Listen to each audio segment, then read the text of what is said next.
Sometimes the worst circumstances give birth to the best blessings. Are you ready for some good news? If Paul's imprisonment could serve a beautiful purpose, so can the adversity even of a global pandemic. Paul had no doubts about the redemptive purposes of his imprisonment when he wrote to the Philippians. He said in chapter 1, verse 12, I want you to know, brothers, that what's happened to me has really served to advance the gospel.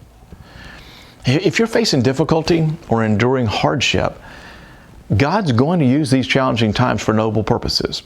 God authors no evil. God takes no delight in your suffering, but He most certainly is sovereign over your circumstances, which means that He can redeem any situation.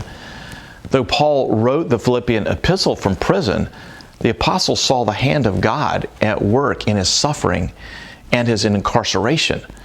From the time of his imprisonment at Jerusalem through his imprisonment at Rome, Paul experienced riot, 2 years of incarceration at Caesarea, a threat on his life, a shipwreck, house arrest. Yet, he said, the gospel advanced. Paul's incarceration put him in contact with a select group of leaders, soldiers, and Roman officials who came under the sound of the gospel, and a new evangelistic zeal emerged in the church at Rome. We'd like to make sense of life by putting everything in a tidy box. Life's simpler if we can label everything either black or white. But real life isn't like that. Real life is an admixture of sorrows and joys that somehow God weaves together into a tapestry of grace. Paul's imprisonment was bad, but there was good happening in the midst of it. If you were to ask me about some of the greatest sorrows of my life, I'd surely include something like the breakup of my childhood family. My dad left home when I was in 4th grade.